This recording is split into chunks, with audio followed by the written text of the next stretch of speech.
All right, welcome to another edition of Art of the Kickstart. Today we are speaking with the one and only Jake Epstein.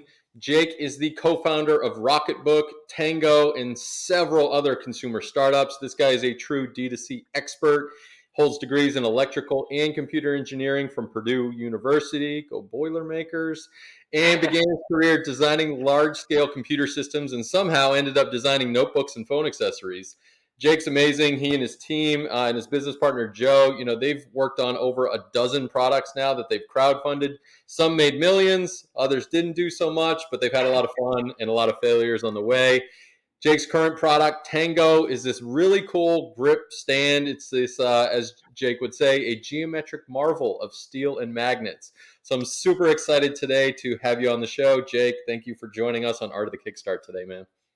Thank you, and thank you for the exciting intro. I'm so happy to be here, and I love the podcast, and I love crowdfunding, so I'm excited to talk. Absolutely, man. No, I remember it was right before the pandemic. I had your biz partner, Joe, on the show in March. And, it was really fun to talk about all of those things, Rocketbook and what was happening with your business there. But, I'd really love for the audience to get some of your background and kind of what led you to be an entrepreneur. Yeah, sure. Happy to give you my background, and hopefully I won't repeat too many things. Joe and I have different opinions on everything anyway, so we'll have different versions of the same story. But as you mentioned, my background is in engineering, and I started my career off by making large-scale computer routers and video delivery systems for like the back end of like cable companies and things like that. And I think even though that was super fun from an engineering standpoint, I always crave the consumer market because in the consumer space, you can make decisions in the morning that affect your business in the afternoon. And when you're on the enterprise side of things, there's like these multi-year horizons. And so if you're a product person, if you're an engineer, even I guess a marketer, and maybe I'm a little bit of all those things, just like if you want the fast lane, consumers where it's at. And so starting in about 2010, I began to transition from enterprise engineering into the consumer space with an app company, as well as my first consumer hardware product, which was a helmet that you could listen to music and make phone calls through bone conduction and like ride your bike around. And I ended up selling that to a bike company here in Boston. And then, from there, it was just a series of other, that was right around the time that crowdfunding was getting big. So we're talking about, 2014-ish. And from there, my interest in consumer hardware and crowdfunding, like the lines intersected at just the right time. And it probably, the early crescendo was probably the first Rocketbook campaign, which is when I got to meet you for the first time. I know. I think that was like 6 years ago, maybe give or take a few months, but it's just amazing. Yeah. And give our audience a little bit of background because I know a lot of the listeners that we have on the show, just based on when we survey them, a lot of them are solopreneurs. So I'd be really interested to know how you and Joe got together and then, formed this company and did all the things that you guys have done now. Yeah. Absolutely. It's I guess in some ways I still feel like a solopreneur in the sense that if you're a person that's always looking for the next big idea and you're always trying to solve a problem, and I think combine that with the positioning of the product, so to speak. If you know how to pitch it to someone and you play with that pitch, I think I'm always doing that. And Joe was a person that I knew who was also always doing that, and we were friends before our. We've known each other technically since college, and we're in the same social circles. But we would get together and talk about different product ideas and things like that. And here's an important story that Joe may have shared with you. But Joe was working on an app to scan whiteboards, and it was just a software application. And his goal was to make money by selling downloads or membership to the app. And one day we got together to have a beer in a bar, and he said, I'm thinking about applying the software technology to notebooks. And it was like a light bulb went off. I was like yes, because then you can sell a physical product, with the software. and that opens up all these doors to monetization that software just becomes very difficult, to monetize, and that's usually why software companies end up taking tens or hundreds of millions of dollars in funding. Whereas if you're selling something physical, you can make money on Amazon and Kickstarter and Indiegogo and all these other places. And so, from this conversation of combining Joe's whiteboard scanning technology and his idea to apply that to a notebook, was born the first Rocketbook. Couple ideas that have changed the world now over a few Sam Adams, right? Yeah, add it to the list, right? Nice. Yeah. So let's talk about your newest invention, Tango. What led you to kind of pivot a little bit in terms of, this device that you've created, and what problem are you trying to solve with it? Yeah, that's a good question. And to set the stage for it, I think it was conceived in during the pandemic, when like the time when like everyone was stuck at home, and just looking for things to keep yourself sane. And in my case, I've always been a fan of having a grip or stand on your phone, and sort of the go-to there is pop sockets. Sure. But and I had one on my phone for a long time, and I do kind of like pop sockets, but they're so thick, and like they're these like fugly monstrosities that are composed of cheap plastic and glitter. And I was kind of embarrassed to be an adult walking around with it on my phone. There's no pop socket that looks like an adult should carry it around for the most part. And so I was stuck at home, and I just started getting in my shop and playing around with steel and magnets, and I came up with what became the Tango. And so the Tango is a phone grip and stand, sort of like a pop socket, but it's uh, less than half the thickness, a third the thickness of some pop sockets. So it's 2.9 millimeters thick. It's composed almost entirely of steel. It opens with the push of a button, and then it instantly adds a secure grip to your phone. So you can just press the button and then prop it up on a table to watch a video, or hold it up very securely and comfortably to take a selfie, or just to scroll through your phone while you're walking down the street. So I got to ask, since it takes two to tango, how'd you come up with the name? um, so I'll be completely honest. I was always looking for a name that would project like your phone as a dance partner, because when you use the Tango, it feels like it's like stuck to your hand, because there's like some compression between the top and the phone, so you can really throw your hand around almost like you're dancing with a dance partner. And so I came up with the perfect name, the Disco, but that was taken, so I couldn't use the Disco. So I came up with Tango, which is a close second in my mind. Nice. No, I like it. I mean, overall, the design looks great. So, if you would, again, I know you've got a shop and you're a tinkerer and an engineer, and we love working with folks like yourself. What was that process like, though? Take yourself, I guess, back to your Rocketbook days, and now to this physical product that you're creating. What's changed in the industry or in your design process to be able to bring this product to market so quickly? Oh yeah, so uh, you know better than I do how much things have changed on Kickstarter, right? And I'll be completely honest with you and the audience. When it was 2015, we were working on the very first Rocketbook. The sort of the move back there was the purest form of crowdfunding, where you would just crowdfund an idea. But Yeah. unfortunately, I'm still waiting on my coolest cooler, which is never going to come now. There was just enough of those out there, right? Where it stepped up the game in a very healthy way. Where now, to crowdfund, you really have to have the product design, and as much as the supply chain as possible, well baked, right? And so, with something like the Tango, and any other product that I work on crowdfunding, and I'm sure anything that you're working on today too, you have to spend a lot more time upfront before you crowdfund.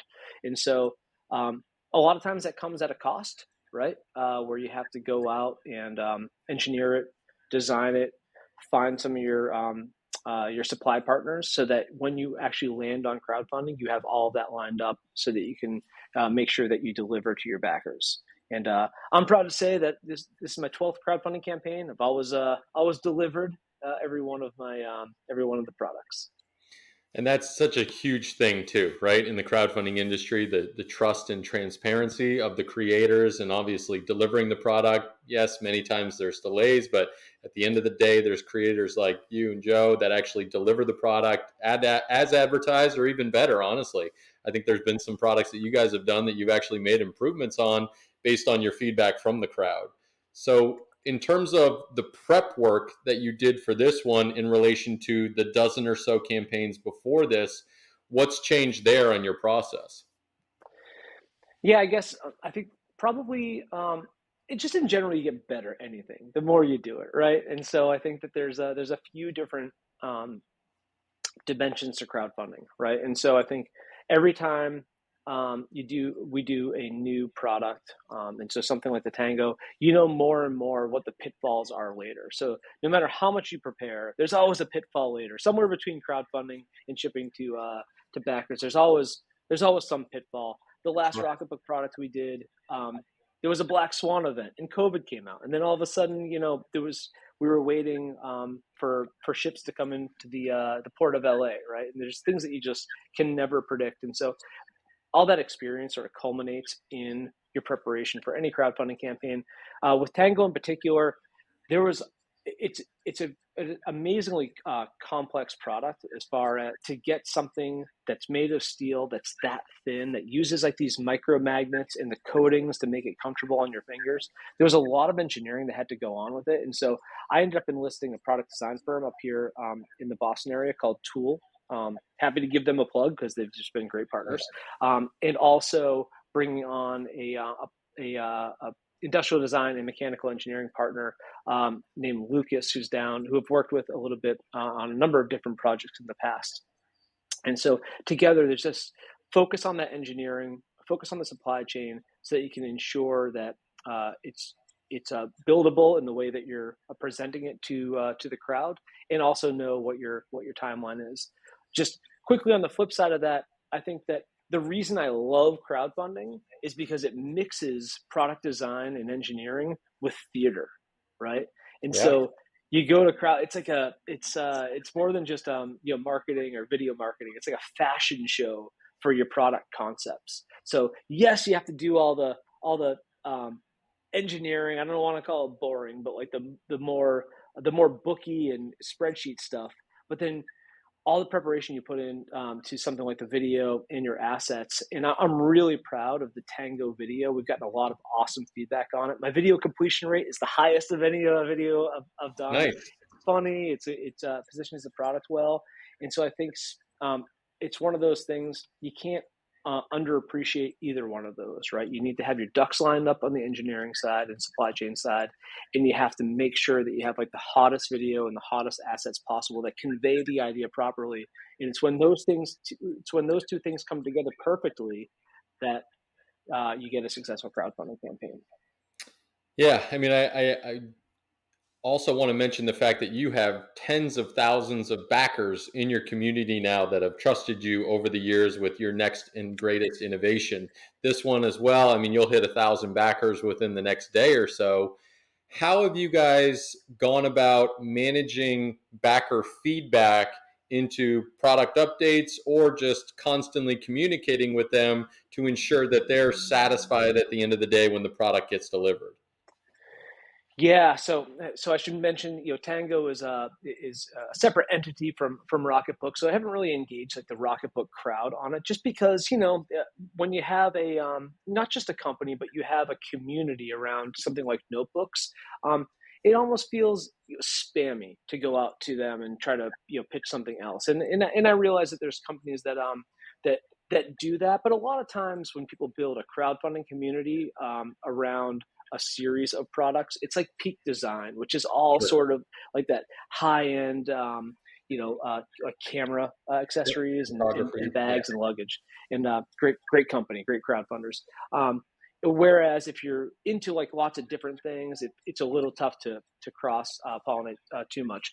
That said, what Rocketbook has given me more than any other crowdfunding community I've built is access to, I think, hundreds of thousands of backers that we've had over the course of our 8 crowdfunding campaigns at Rocketbook.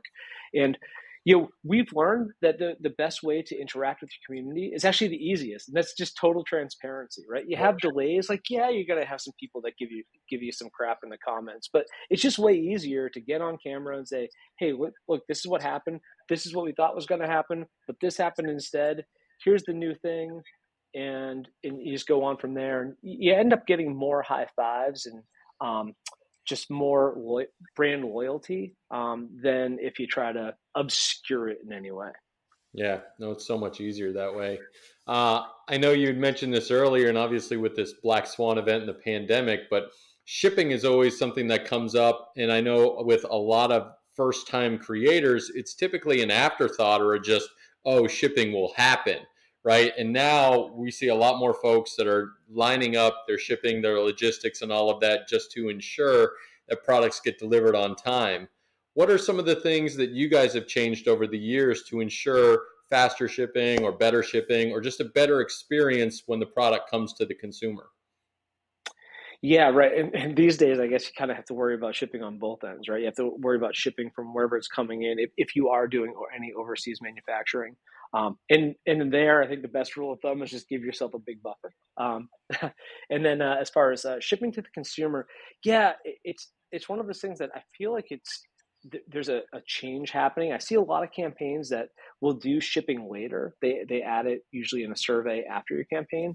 Right. I've always been a big believer in just charging shipping up front. I just find it easier. I think maybe technically it lowers your conversion rate or reduces your uh, some of your fees, but I'd rather just charge it up front, which, if you do that, means that once again, you got to do your homework, right? There's no making that stuff up. So I work with a third party logistics supplier actually here in Massachusetts, again, out of convenience because it's local and I can go there if I need to. Yep. But I don't think that's any sort of a requirement. But working with them, building, taking a prototype, building dummy packaging, and shipping it to them. This is literally what I did for Tango. And then got rates. I said, put these in boxes and give me rates for all over the U.S. and the top 10 countries that we usually see from crowdfunding campaigns, which is Europe, Australia, parts of Asia, and things like that. Is that typical? Because that sounds really clever. Yes, it is, because all you have to do is get burned by unexpected shipping rates one Okay. time before you say, you know what, it's worth the time to do that. So I would recommend.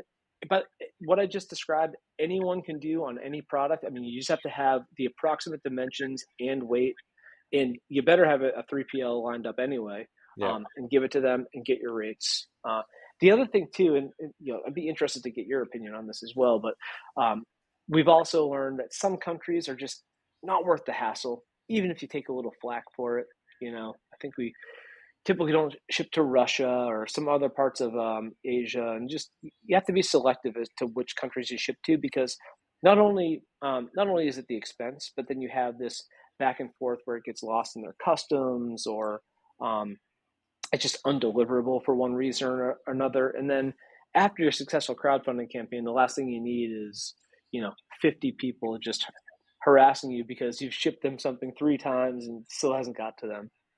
Yeah, no, definitely something that's changed over the years, right? Where when we were launching campaigns 10 years ago, it was just like, yeah, I want my product to go everywhere. I want every country to have my product, right? And now you learn that, yeah, it's very difficult and expensive to get product into certain countries, especially if there's some sort of battery in it or technology built into it. Like there's so many different elements and certifications that you might have to pass that's specific to that country. So yeah, we've definitely seen a limitation, if you will, in the amount of countries that creators will typically ship to. And yeah, it's usually going to be the top 30 countries. And then after that, there's exceptions certainly to the rule, but usually that's after the campaign is over, where you just want to make sure that you deliver the successful product to all of your backers, get all of your logistics lined up, make sure that there's no big issues with it. Then you can start expanding out strategically into regions that really do want this product, but you just haven't been able to ship it to them yet. Yeah, that makes a lot of sense. And what do you This is such a funny little crowdfunding detail, but that's why people are tuning into the show. What do you recommend these days for charging shipping during the campaign or after in a survey?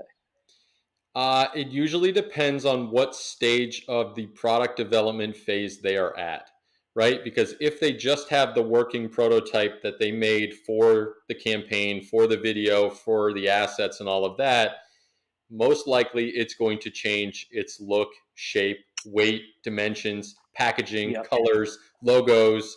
So we usually recommend, like, let's, get a basis of what it is. We can put in the campaign. The cost will be between this range per region.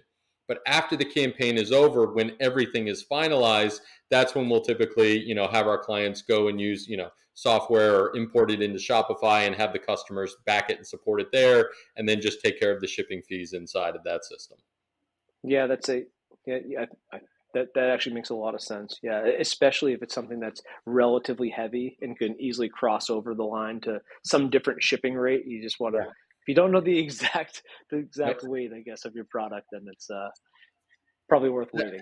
Exactly, that too. And I mean, how is it going to look in retail, right? Like, is this going to be something that's fully put together on a shelf space that hangs, or is it something that the consumer then puts it together so it's flattened out when it ships, right? Like, there's so many different things that can happen after a campaign. And the last thing you really want to do is lock yourself into something that says, oh, you told me it was going to be $15 to ship. Now you're saying it's 30 because of all of Yeah, this. Well, I don't want it anymore. Just refund my pledge. And that's the last yeah, thing you want to do, obviously, in terms of you needed that capital to bring this thing to market, hence why you ran a campaign. yeah. There you go. So I guess I'm speaking from someone who's pretty much only crowdfunded small things.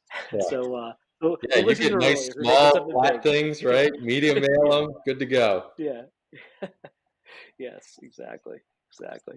So Jake, with all your experience in running these campaigns, give me some reflection. Like, what would you do differently for maybe this campaign with Tango that's currently active on Kickstarter? Definitely for the audience, go and check that out before that ends. But in terms of your next innovation or next product that you guys launch out there, what are some of the things that you guys are looking forward to in the future of changing? Yeah, well, that's a great question. Like I said, you learn from every single one, and I think that when you're Tango is being crowdfunded, independently, and although we tapped into some previous campaigns that I've worked on. My partner Lucas had a previous phone accessory, and that's obviously relevant to something like Tango. So, as everyone knows, if you have a pre-existing email list or community, nothing better than that. But I think that uh, doing all the prep work up front, something that we didn't do for Tango was collect leads ahead of time, which is something that you can do with a partner like Inventus and other ones, where you can just do some pre Kickstarter or Indiegogo ads to collect leads, as well as line up some PR to get that traffic. Because once you're on Kickstarter, there's no getting off. Like you're on the slide, right? And Yep. so your options for generating traffic, which is in a lot of ways really what it comes down to, become far more limited. So, in crowdfunding is a place that changes on a year to year basis, right? And so, um, you can be one of the top projects in the design category, right? Which is where Tango is, and there's some days where that just doesn't generate a lot of organic traffic, right? You have to bring it in from outside. And so I think you can never focus enough ahead of time on how you'll bring that traffic into your campaign, because you could have the best campaign in the world for the coolest product in the world with the best conversion rate in the world. But if you don't have any traffic coming in, no one will ever see it. And so I think that's my number one thing that I continue to learn about, and somehow always kick myself on that I should have done more preparation. So, any surprises on this campaign then? Any surprises on this campaign? I think, well, I mentioned before, I'm really proud. I knew the video was great, but Yeah. just a lot of backers come in and they just give us pat on the back in the comments, as well as at the campaign surveys, just telling us how great the video is. And I guess I'm not surprised because we were proud of the video to begin with, but that just feels really good because you put a lot of work into it, and you don't know if the stuff is going to land. And so I think that's probably the most positive surprise. And then I think It's always interesting too because you can you can do pricing studies ahead of time, but you don't you never really know what the right price for something is until you get someone to get out their credit card, right? And so playing with that with like different versions of of rewards and different tiers and like underlying pricing is that always produces interesting results and surprises. I think no matter what your campaign is. Absolutely. Yeah, we do a ton of that, the pre-campaign marketing and the testing and the product validation as well as price elasticity, right? Like what does that conversion rate look like as we bump up the price and where does it break? Can we launch it at a higher price point just based off of the testing that we're doing, sending tens of thousands of visitors to a landing page and seeing, if they actually convert or are ready to put a credit card down to pre-purchase Yeah, that's great. Everyone, listen to Roy. Do that. it. Well, Jake, this is going to get us into our launch round, so I'm really excited to fire questions away at you. You good to go? Yeah. Yes. I'm. Let me take a deep breath. Yes. Let's do it. All right. So, what inspired you to be an entrepreneur? What's that?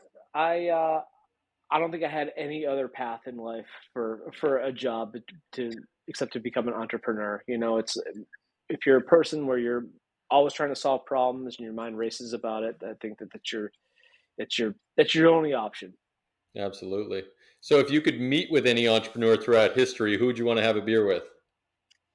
Oh man, I think it's so it's so cliche, but I was like an early fanboy of Steve Jobs, so I just I can't help but say Steve Jobs. Okay. So, what would have been your first question for Steve? Um, how'd you do it?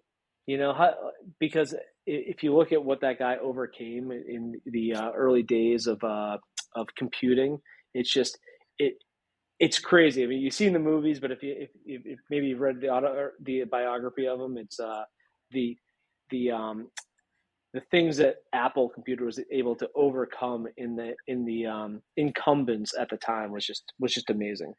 Absolutely. So, what book outside of Rocketbook would you recommend for our listeners to read? Uh, no, I have a few of them, but I'm gonna say the number one is for any entrepreneur is lean startup.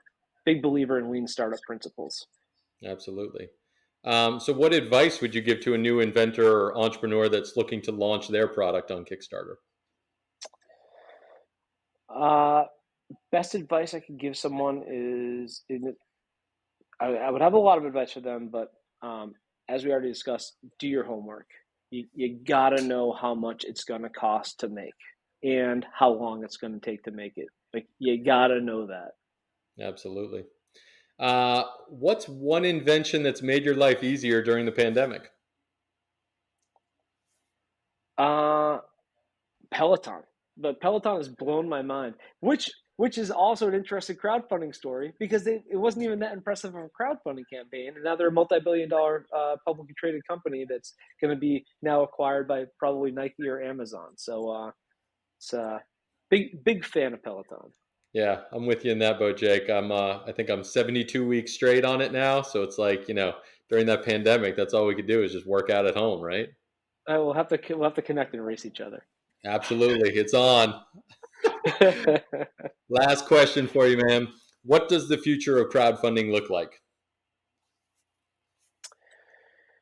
I think that the future of crowdfunding is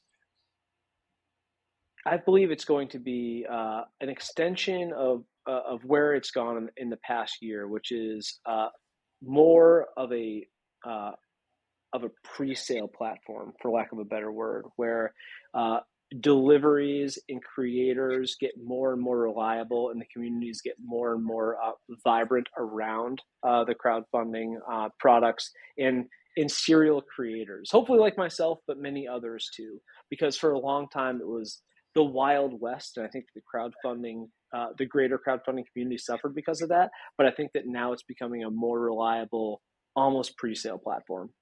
Absolutely. Well, Jake, this has been amazing. This is your chance to give our audience your pitch, tell people what you're all about, where they should go, and why they should check out Tango.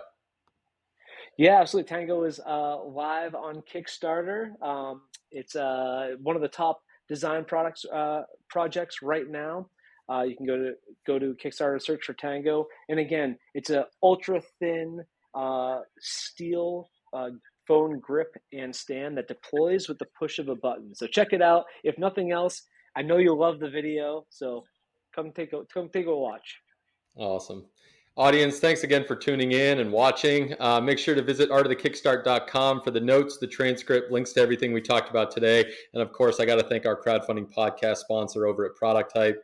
Jake, thank you so much for joining us today on Art of the Kickstart. It's been a pleasure. Thank you, Roy.